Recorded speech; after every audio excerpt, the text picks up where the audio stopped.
Hi dear friends, എല്ലാവർക്കും information technology മലയാളത്തിൻ്റെ മറ്റൊരു വീഡിയോയിലേക്ക് വീണ്ടും സ്വാഗതം.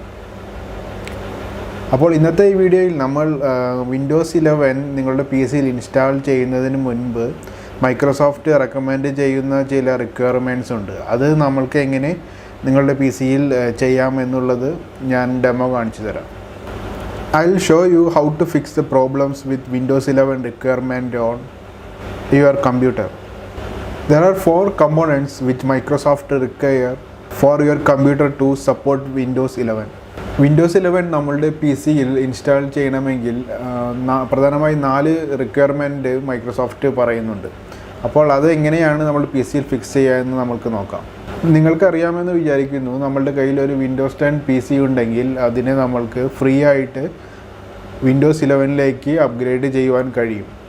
If you already have a Windows 10 PC which is activated, you can upgrade this Windows 10 PC to Windows 11 now. Microsoft provide this updates as a free rollout. First of all, you have to upgrade your TPM version to 2.0 if it is possible.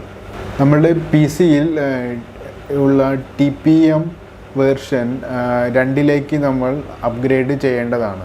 This is just a requirement, okay? So even if you are unable to upgrade to 2.0, you will be able to install Windows 11. So my PC, I was unable to upgrade to 2.0, but still I am able to upgrade to Windows 11 and PC is working fine. എൻ്റെ P സിയിൽ എനിക്ക് 2.0ലേക്ക് upgrade ചെയ്യുവാൻ കഴിഞ്ഞില്ലെങ്കിലും Windows 11 install ചെയ്ത് P C നല്ല രീതിയിൽ working ആണ്. So TPM is a small chip which is there for one security reason in your motherboard. So TPM is a trusted platform module. അപ്പോൾ TPM എന്ന് പറയുന്നത് നിങ്ങളുടെ പി സിയിൽ മദർബോർഡിലുള്ള ഒരു ചെറിയ ചിപ്പാണ്. അതിൻ്റെ ഫുൾ ഫോം വരുന്നത് ട്രസ്റ്റഡ് പ്ലാറ്റ്ഫോം മൊഡ്യൂൾ എന്നാണ്. It's all about security. Nowadays Microsoft is concerning too much about security. അപ്പോൾ ഈ TPM ചിപ്പ് ഉണ്ട്, അതുപോലെ ഈ പറയുന്ന റിക്വയർമെൻറ്റ്സ് എല്ലാം ഉണ്ട് എന്ന് ചെക്ക് ചെയ്യുന്നത് മൈക്രോസോഫ്റ്റിൻ്റെ സെക്യൂരിറ്റി, പുതുതായിട്ട് വരുന്ന OSൻ്റെ സെക്യൂരിറ്റി കൂട്ടുവാൻ വേണ്ടിയിട്ടാണ്. ഇപ്പോൾ ഈ കാലത്ത് ഇപ്പോഴായി പിന്നെ മൈക്രോസോഫ്റ്റ് സെക്യൂരിറ്റിയിൽ കൂടുതലായിട്ട് ശ്രദ്ധ പുലർത്തുന്നുണ്ട്. The other requirement is to enable secure boot in your BIOS.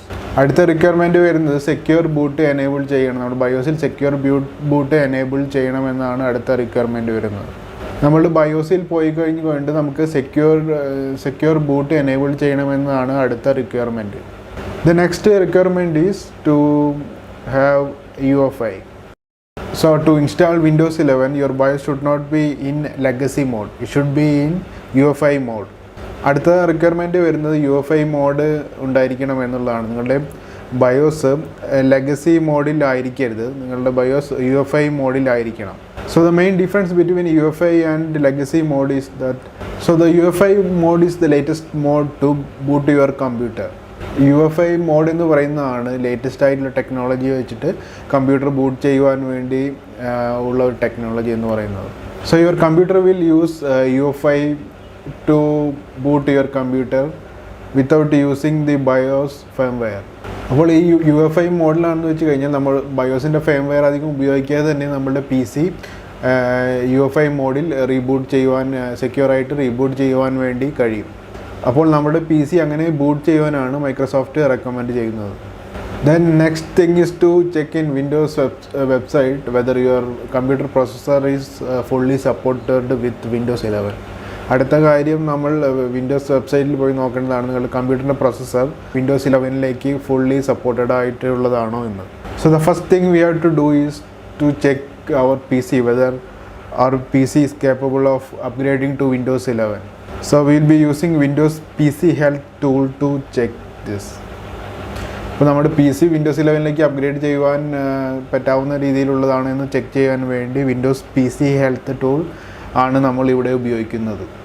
So you have to download it from the official website of Microsoft. അപ്പോൾ മൈക്രോസോഫ്റ്റിൻ്റെ ഒഫീഷ്യൽ വെബ്സൈറ്റിൽ പോയിക്കൊണ്ട് നമുക്ക് ഈ ടൂൾ ഡൗൺലോഡ് ചെയ്യേണ്ടതാണ്. ഈ ടൂളിൽ കുറച്ച് ബഗ് ഉണ്ട്.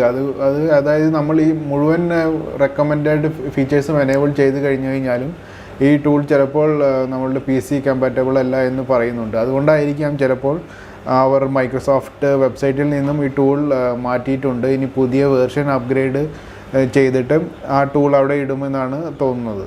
Here we have to check, but this page is saying coming soon. I have this PC health check and I will paste this link in the video description. അപ്പോൾ ഈ tool എൻ്റെ കയ്യിലുണ്ട്. ഞാൻ ഇതിൻ്റെ ഈ ടൂൾ ഡൗൺലോഡ് ചെയ്യാനുള്ള link വീഡിയോയുടെ ഡിസ്ക്രിപ്ഷനിൽ കൊടുക്കാം. So now let's install Windows PC health tool. നമുക്ക് വിൻഡോസ് PC ഹെൽത്ത് ടൂൾ എൻ്റെ PCയിൽ ഇൻസ്റ്റാൾ ചെയ്യാം.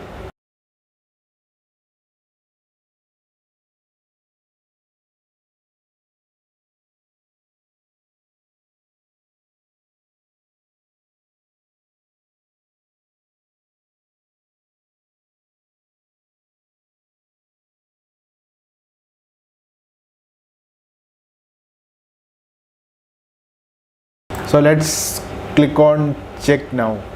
അപ്പോൾ നമുക്ക് ചെക്ക് നൗ എന്ന ഈ ബട്ടണിൽ ക്ലിക്ക് ചെയ്യാം. So this tool saying this PC can't run Windows 11. എൻ്റെ PCയിൽ വിൻഡോസ് 11 റൺ ചെയ്യുവാൻ കഴിയില്ല എന്നാണ് ഈ ടൂൾ പറയുന്നത്. So let's see what is the reason. അപ്പോൾ നമുക്ക് എന്തുകൊണ്ടാണ് ഈ ടൂൾ ഇങ്ങനെ പറയുന്നതെന്ന് നമുക്ക് നോക്കാം. So first of all, for upgrading to Windows 11 we need Microsoft email ID. It can be either hotmail.com or outlook.com. So Windows 11ലേക്ക് അപ്ഗ്രേഡ് ചെയ്യാൻ വേണ്ടി നമ്മൾക്ക് ഒരു മൈക്രോസോഫ്റ്റ് ഇമെയിൽ ID വേണം. അപ്പോൾ ഇമെയിൽ ID നമുക്ക് ഒന്നില്ലെങ്കിൽ outlook.com-ലുള്ളതായിരിക്കും, അല്ലെങ്കിൽ hotmail.com-ലുള്ളതായാലും ഉപയോഗിക്കാം. So let's sign in with Microsoft account to get started. അപ്പോൾ നമുക്ക് മൈക്രോസോഫ്റ്റ് അക്കൗണ്ട് വെച്ചിട്ട് സൈൻ ഇൻ ചെയ്യാം. So the next thing which Microsoft want us to do is to check for Windows update. So your Windows 10 PC must be up to date in order to get the Windows 11 update. Windows 10ൻ്റെ PCയിൽ നമ്മൾക്ക് എല്ലാ അപ്ഡേറ്റും നമ്മൾ download ചെയ്യേണ്ടതാണ്. അങ്ങനെ എല്ലാ അപ്ഡേറ്റും download ചെയ്തതിന് ശേഷം മാത്രമേ നമുക്ക് വിൻഡോസ് 11 ഡൗൺലോഡ് ചെയ്യുവാൻ മൈക്രോസോഫ്റ്റ് അനുവദിക്കുകയുള്ളൂ. So here I'm signing with my Hotmail ID. ഞാനിവിടെ എൻ്റെ ഹോട്ട്മെയിൽ ID വെച്ചിട്ട് സൈൻ ഇൻ ചെയ്യുകയാണ്. Also I'm going to check for any update in Windows 10. So Windows 10ൽ എന്തെങ്കിലും അപ്ഡേറ്റ് ഉണ്ടോ എന്നുള്ളതും കൂടി ഞാൻ ചെക്ക് ചെയ്യാൻ വേണ്ടി പോവുകയാണ്. So let's type Windows update. നമുക്ക് വിൻഡോസ് അപ്ഡേറ്റ് എന്ന് സെർച്ചിൽ ടൈപ്പ് ചെയ്ത് കഴിഞ്ഞാൽ വിൻഡോസ് അപ്ഡേറ്റ് ഓപ്പൺ ആയി വരുന്നതായിരിക്കും. So I am going to click on check for update. ഞാൻ ചെക്ക് ഫോർ അപ്ഡേറ്റ് എന്ന ബട്ടണിൽ ക്ലിക്ക് ചെയ്യുകയാണ്, എന്തെങ്കിലും അപ്ഡേറ്റ് ഉണ്ടെങ്കിൽ അത് ഡൗൺലോഡ് ചെയ്യാൻ വേണ്ടിയിട്ട്. So this may take some time, okay, maybe 10 to 15 minutes. ഈ ചെക്കിംഗ് എന്ന് പറയുന്നത് ചിലപ്പോൾ ഒരു 10 തൊട്ട് 15 മിനിറ്റ് വരെയൊക്കെ പിടിക്കാം. So now Microsoft saying I have to download all these updates and security patches in order to continue. സോ Microsoft പറയുന്നത് എനിക്ക് ഈ സെക്യൂരിറ്റി പാച്ചും ഈ അപ്ഡേറ്റ്സ് എല്ലാം ഡൗൺലോഡ് ചെയ്യണം എന്ന് പറയുന്നു. So my PC is now downloading the patches and security update. എൻ്റെ PC ഇപ്പോൾ സെക്യൂരിറ്റി പാച്ചും അതുപോലെ തന്നെ ആപ്ലിക്കേഷൻ അപ്ഡേറ്റ്സും എല്ലാം ഡൗൺലോഡ് ചെയ്ത് കഴിഞ്ഞിരിക്കുകയാണ്. Okay, so now cumulative update for Windows 10 version 20H2 also got downloaded 100%. Windows 10ൻ്റെ ക്യുമുലേറ്റീവ് വേർഷൻ 20H2ൻ്റെ ക്യുമുലേറ്റീവ് വേർഷനും ഡൗൺലോഡായി കഴിഞ്ഞിരിക്കുകയാണ്. So now let's click on restart now to complete the installation. അപ്പോൾ ഇൻസ്റ്റാളേഷൻ ഫിനിഷ് ചെയ്യാൻ വേണ്ടി നമുക്ക് റീസ്റ്റാർട്ട് നൗവിൽ പ്രസ് ചെയ്യാം. So now my PC rebooted after the patch update. എൻ്റെ PC ഈ പാച്ച് അപ്ഡേറ്റ് കഴിഞ്ഞതിന് ശേഷം റീബൂട്ട് ആയിരിക്കുകയാണ്. So now let's see how to check the TPM version in our PC. So in order to check that, I am opening command prompt. So നമ്മുടെ PCയിലെ TPM version എങ്ങനെയാണ് check ചെയ്യുക എന്ന് നോക്കാം. അതിനുവേണ്ടി ഞാൻ കമാൻഡ് പ്രോംപ്റ്റ് ഓപ്പൺ ചെയ്തതിന് ശേഷം I M typing tpm.msc. ഞാൻ tpm.msc എന്ന് ടൈപ്പ് ചെയ്ത് കൊടുക്കുകയാണ്. അങ്ങനെ എൻ്റർ അടിച്ച് കഴിഞ്ഞാൽ so our TPM trusted platform module window has been open now. നമ്മളുടെ TPM trusted platform window open ആയി വന്നിരിക്കുകയാണ്. There is one another way you can open this. Okay, so you can go to run and type tpm.msc, then it will get open. ഇതിങ്ങനെ open ചെയ്യാൻ വേണ്ടി വേറൊരു വഴി കൂടിയുണ്ട്. നമുക്ക് റണ്ണിൽ പോയി tpm.msc എന്ന് ടൈപ്പ് ചെയ്ത് കഴിഞ്ഞാൽ ഇത് ഓപ്പൺ ആയി വരുന്നതായിരിക്കും. So in the screen you can see specification version is 1.2. So we have to upgrade to 2.0 as per Microsoft recommendation. അപ്പോൾ നിങ്ങൾക്ക് കാണാവുന്നതാണ് എൻ്റെ സ്പെസിഫിക്കേഷൻ വേർഷൻ എന്ന് പറയുന്നത് 1.2 ആണ്. ഇതിനെ നമുക്ക് 2 വേർഷനിലേക്ക് അപ്ഗ്രേഡ് ചെയ്യണം. മൈക്രോസോഫ്റ്റ് റെക്കമെൻഡ് ചെയ്യുന്നത് പോലെ 2 വേർഷനിലേക്ക് അപ്ഗ്രേഡ് ചെയ്യേണ്ടതാണ്. So now let's check for the UEFI and secure boot options. ഇനി അടുത്തായിട്ട് നമ്മൾക്ക് UEFIയും സെക്യൂർ ബൂട്ട് ഓപ്ഷനും എങ്ങനെയാണ് ചെക്ക് ചെയ്യുക എന്ന് നോക്കാം. So the first thing we have to do is to search for system information. അപ്പോൾ നമുക്ക് ഇതിനു വേണ്ടി ആദ്യമായി ചെയ്യേണ്ടത് സിസ്റ്റം ഇൻഫോർമേഷൻ സെർച്ച് ചെയ്യുക എന്നുള്ളതാണ്. And here you can see in my system information my BIOS mode showing as legacy. So most of the PCs old laptop it will be legacy only. എൻ്റെ ബയോസിൽ എൻ്റെ ബയോസ് മോഡ് കാണിക്കുന്ന ലെഗസിയാണ്. പഴയ ലാപ്ടോപ്പുകളിൽ അല്ലെങ്കിൽ PCകളിൽ അത് legacy ആയിട്ടാണ് ഉണ്ടാവുക. Then you can see in secure boot state also showing as unsupported. ഇനി നിങ്ങൾക്ക് സെക്യൂർ ബൂട്ട് സ്റ്റേറ്റ് എന്നുള്ളതും ഇതിൽ അൺസപ്പോർട്ടഡ് ആയിട്ടാണ് കാണിക്കുന്നത്. So we have to change the BIOS mode from legacy to UEFI. Then also we have to enable secure boot. നമുക്ക് അടുത്തതായിട്ട് UEFI mode enable ചെയ്യണം. BIOS mode ലെഗസിന്ന് UEFI മോഡിലേക്ക് ആക്കണം. അതുപോലെ തന്നെ സെക്യൂർ ബൂട്ട് എനേബിൾ ചെയ്യേണ്ടതാണ്. So the next thing we have to do is to convert our hard disk from MBR to GPT because MBR is not supported by secure boot.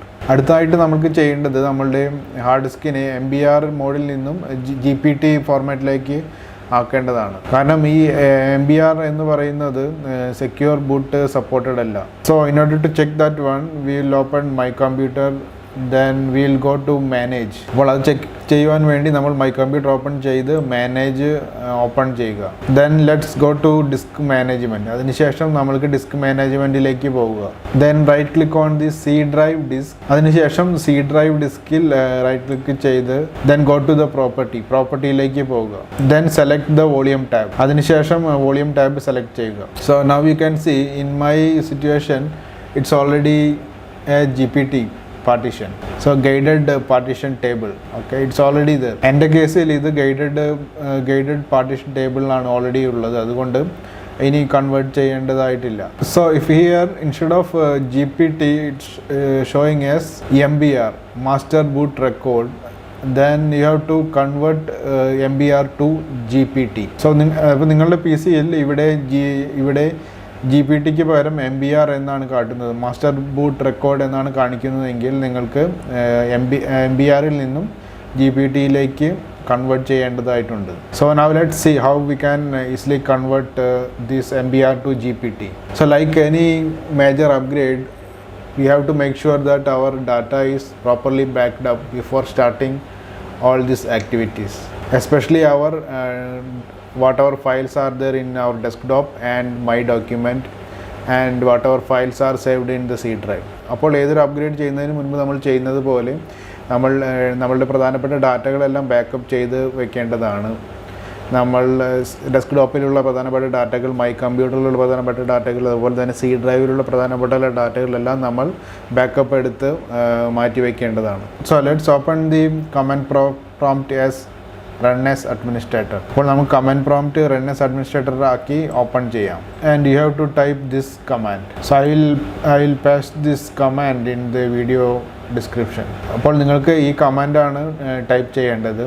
അത് ഞാൻ video ഡിസ്ക്രിപ്ഷനിൽ paste ചെയ്യാം. Because my disk is already there in GPT, it won't do any changes to my disk. If it was MBR it will convert the MBR to GPT. എൻ്റെ disk already GPT ആയിരുന്നത് കൊണ്ട് അത് ഇനി ഈ command ഇതിന് മാറ്റമൊന്നും വരുത്തുന്നില്ല. പക്ഷേ ഇത് MBR ആയിരുന്നെങ്കിൽ ഈ കമാൻഡ് റൺ ചെയ്ത് കഴിഞ്ഞാൽ അത് GPT ആയിട്ട് കൺവേർട്ട് ചെയ്ത് സക്സസ്ഫുള്ളി കൺവേർട്ടഡ് എന്ന് വന്നേനെ. So once the conversion completed successfully, we have to make sure that before booting our PC again, we have to make our booting option to UEFI. അപ്പോൾ നമുക്ക് ഇനിയും ഈ കൺവേർഷൻ സക്സസ്ഫുള്ളി കംപ്ലീറ്റ് ആയതിനു ശേഷം നമ്മളുടെ PC reboot ചെയ്യുമ്പോൾ first thing നമ്മൾ ചെയ്യേണ്ടത് നമ്മളുടെ PC UEFI മോഡിലേക്ക് ബയോസിൽ പോയി മാറ്റം വരുത്തുകയാണ് ചെയ്യേണ്ടത്. So if you do not switch your BIOS from legacy mode to UEFI mode, you will not be able to boot your computer properly.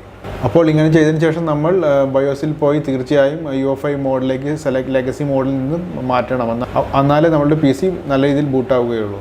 So let's restart the computer and enable the UEFI mode in BIOS. അപ്പോൾ നമ്മൾ computer reboot ചെയ്ത് ബയോസിൽ പോയി ഉടനെ തന്നെ UEFI mode enable ചെയ്യാം.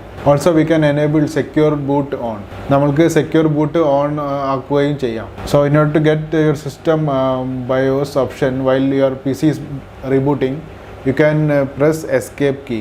Escape key ചിലപ്പോൾ press ചെയ്ത് കഴിഞ്ഞാൽ നിങ്ങളുടെ PC റീബൂട്ട് ചെയ്യുമ്പോൾ എസ്കേപ്പ് കീ പ്രസ് ചെയ്ത് കഴിഞ്ഞാൽ നിങ്ങളുടെ ബയോസിലേക്ക് ചിലപ്പോൾ നേരിട്ട് കയറുന്നതായിരിക്കും. Maybe the keys are different in your BIOS. Okay, maybe it is F10 or F2 or F12. ചിലപ്പോൾ കീസ് വ്യത്യാസമുള്ളതായിരിക്കും. ചിലപ്പോൾ നിങ്ങളുടെ PCയിൽ F10 ആയിരിക്കാം, അല്ലെങ്കിൽ F12 ആയിരിക്കാം, അല്ലെങ്കിൽ F2 ഒക്കെ ആയിരിക്കും. So let's go to BIOS setup and hit enter. അപ്പോൾ നമുക്ക് ബയോസ് സെറ്റപ്പിൽ പോയി എൻ്റർ കീ പ്രസ് ചെയ്യാം. Then let's go to the security area. അതിനുശേഷം നമുക്ക് സെക്യൂരിറ്റി ഏരിയയിൽ പോകാം. Then click on TPM embedded security. അതിനുശേഷം നമുക്ക് TPM എംബഡഡ് സെക്യൂരിറ്റിയിൽ ക്ലിക്ക് ചെയ്യാം. So you can see my TPM version showing as 1.2. Okay, now today we will try to update this TPM version also, firmware also. നിങ്ങൾ കാണാവുന്നതാണ് TPM version 1.2 എന്നാണ് കാണിക്കുന്നത്. അപ്പോൾ ഞാൻ ഈ TPM വെർഷൻ 2ലേക്ക് അപ്ഗ്രേഡ് ചെയ്യുവാൻ ഇന്ന് ശ്രമിക്കുന്നതായിരിക്കും. Okay, so now we have to enable UEFI and secure boot. അപ്പോൾ നമുക്ക് ഇപ്പോൾ സെക്യൂർ ബൂട്ടും UEFIയും എനേബിൾ ചെയ്യേണ്ടതാണ്. So let's go to advance. അപ്പോൾ നമുക്ക് അഡ്വാൻസിൽ പോകാം. Then go to secure boot configuration. അതിനുശേഷം നമുക്ക് സെക്യൂർ ബൂട്ട് കോൺഫിഗറേഷനിലേക്ക് പോകാം. So here you can see it's sets as enable legacy, means now my BIOS is in legacy mode. So in order to enable the secure boot, we have to select disable legacy support and enable secure boot. അപ്പോൾ നമുക്ക് ഇപ്പോൾ എൻ്റെ BIOS ഉള്ളത് legacy മോഡിലാണ് ഉണ്ടായിരുന്നത്. അപ്പോൾ അതിനെ secure ബൂട്ടിലേക്ക് ആക്കണമെങ്കിൽ disable legacy support and enable secure boot എന്ന ഓപ്ഷൻ സെലക്ട് ചെയ്യുക. So let's go back. അതിന് ശേഷം നമ്മൾക്ക് പുറകിലേക്ക് പോയിട്ട് in advance tab let's select the UEFI boot option enable. അതിനുശേഷം അഡ്വാൻസിൽ വന്നതിന് ശേഷം UEFI ബൂട്ട് ഓപ്ഷൻ എനേബിൾ ചെയ്യുക. So now if we go to UEFI drivers, we can see enable UEFI option ROM through the advance menu option ROM launch policy. So നമ്മളിപ്പോൾ UEFI ഡ്രൈവേഴ്സിൽ വന്നു കഴിഞ്ഞാൽ അതിൽ കാണുന്നത് ഈ ഓപ്ഷനാണ്. അപ്പോൾ അത് നമുക്ക് സെറ്റ് ചെയ്യുവാൻ പോകാം. So now let's go to advance, then option ROM launch policy. അപ്പോൾ അഡ്വാൻസിൽ വന്നിട്ട് ഓപ്ഷൻ ROM ലോഞ്ച് പോളിസിയിലേക്ക് പോകാം.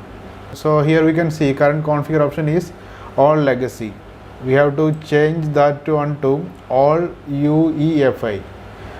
ഇപ്പോൾ കിടക്കുന്ന ഓപ്ഷൻ പറയുന്നത് ഓൾ ലെഗസി ആണ്. അതിനെ നമ്മൾക്ക് ഓൾ UEFIയിലേക്ക് മാറ്റേണ്ടതാണ്. Also check your boot order. Check whether your hard disk is first in the boot order. അതിനുശേഷം നമ്മളുടെ ബൂട്ട് ഓർഡർ കൂടി ചെക്ക് ചെയ്യുക. നമ്മുടെ ഹാർഡ് ഡിസ്ക് ആണ് ഫസ്റ്റ് ബൂട്ട് ഓർഡറിൽ ഫസ്റ്റ് ഉള്ളതെന്ന് കൂടി ചെക്ക് ചെയ്യുക. Then save the changes and reboot the PC. അതിനുശേഷം നമ്മൾ ഈ ചെയ്ത സെറ്റിങ്സ് എല്ലാം ബയോസിൽ സേവ് ചെയ്തതിന് ശേഷം PC റീബൂട്ട് ചെയ്യുക. So now let's see how we can upgrade our TPM version from 1.2 to 2. So it's depends on the vendor. Okay, vendor of your PC. Maybe it is Dell or HP. So you have to go to the Dell website and search for the firmware update for TPM version 2.0. അപ്പോൾ നമ്മളുടെ TPM version എങ്ങനെയാണ് 1.2-ൽ നിന്നും 2-ലേക്ക് upgrade ചെയ്യുക എന്ന് നമുക്ക് നോക്കാം. അപ്പോൾ ഇത് നമ്മളുടെ PC ഉണ്ടാക്കിയിരിക്കുന്ന ആരാണെന്ന്, ഏത് വെണ്ടറാണെന്ന് വെച്ച് കഴിഞ്ഞാൽ അവരുടെ വെബ്സൈറ്റ് നമ്മൾക്ക് ഗൂഗിളിൽ പോയി കഴിഞ്ഞാൽ ഡെല്ലാണോ എച്ച് പി ആണെങ്കിൽ അതിൽ TPM വേർഷൻ 2.0യുടെ ഫേംവെയർ എന്ന് ടൈപ്പ് ചെയ്ത് കൊടുത്തു കഴിഞ്ഞാൽ അതിൻ്റെ ലിങ്ക് വരുന്നതാണ്. So here I'm just showing one sample of Dell PC. Okay, so in Dell website you can see the TPM version 2.0 firmware update utility. You can download and install in your PC if your PC is Dell PC, and if your PC is, അപ്പോൾ നിങ്ങളുടെ PC del PC ആണെങ്കിൽ ഡെല്ലിൻ്റെ വെബ്സൈറ്റിൽ പോയി ഇതുപോലെ del TPM 2.0 firmware update utility download ചെയ്ത് നിങ്ങളുടെ PCയിൽ install ചെയ്യാവുന്നതാണ്. And if your PC is HP PC, you can go to the HP website and or some other vendor's PC, then you can go to that vendor's website, and from there you can get the download link for the TPM 2.0. അപ്പോൾ നിങ്ങളുടെ നിങ്ങളുടെ PCയുടെ vendor വേറെ ഏതെങ്കിലും ആണെങ്കിൽ, ഇപ്പോൾ HP ആണെങ്കിൽ HPയുടെ സൈറ്റിൽ പോയി ഇതിന് ശേഷം ഈ TPM വേർഷൻ 2.0 ഫേംവെയർ ഡൗൺലോഡ് ചെയ്ത് PCയിൽ ഇൻസ്റ്റാൾ ചെയ്യുക. So now I downloaded the TPM configuration tool and firmware version. Okay, so now let's run this as run as administrator. So ഞാൻ TPM version configuration toolum firmwareum download ചെയ്തിട്ടുണ്ട്. ഇനി അത് നമുക്ക് run as administrator വെച്ച് run ചെയ്യാം. So the TPM configuration utility has been open. TPM configuration utility open ആയിരിക്കുകയാണ്. അതിനുശേഷം I am selecting upgrade to specification 2.0 version. അതിനുശേഷം ഞാൻ 2.0 വേർഷനിലേക്ക് അപ്ഗ്രേഡ് ചെയ്യാൻ വേണ്ടി ഉള്ള ഓപ്ഷൻ സെലക്ട് ചെയ്തിട്ടുണ്ട്. Let's agree the license agreement നമുക്ക് അഗ്രി ചെയ്ത് നെക്സ്റ്റ് ക്ലിക്ക് ചെയ്യാം. So HP TPM configuration utility is running now. TPM configuration utility ഇപ്പോൾ റൺ ആയിട്ടുണ്ട്. And now it showing as successfully upgraded to TPM version 2.0. അങ്ങനെ ഇപ്പോൾ നമ്മൾ PC successfully ഈ 2.0 വേർഷനിലേക്ക് upgrade ചെയ്തിട്ടുണ്ട്. റീസ്റ്റാർട്ട് ചെയ്യണം എന്നാണ് പറയുന്നത്. So now let's click on restart. അപ്പോൾ നമുക്ക് റീസ്റ്റാർട്ടിൽ ക്ലിക്ക് ചെയ്യാം. So while rebooting you will get this screen. നിങ്ങൾ PC റീബൂട്ട് ചെയ്ത് കഴിയുമ്പോൾ ഇങ്ങനെ ഒരു സ്ക്രീൻ TPM വേർഷൻ അപ്ഗ്രേഡ് ചെയ്യുന്നത് പോലെ ഒരു വേർഷൻ ബയോസിൻ്റെ സ്ക്രീനിൽ വരുന്നതായിരിക്കും. അപ്പോൾ ആ സമയത്ത് PC റീബൂട്ട് ഒരിക്കലും നമ്മൾ റീബൂട്ട് ചെയ്യുകയോ ഓഫ് ചെയ്യുകയോ ചെയ്യരുത്. അതായത് എത്ര ടൈം പിടിച്ചാലും അത് കംപ്ലീറ്റ് ചെയ്യുവാൻ വേണ്ടി അനുവദിക്കണം. അങ്ങനെ അതെല്ലാം കംപ്ലീറ്റ് ചെയ്യുവാൻ വേണ്ടി അനുവദിച്ച് കഴിഞ്ഞാൽ successfully completed. So now the TPM version upgrade is finish. You are getting one message TPM firmware image updated successfully.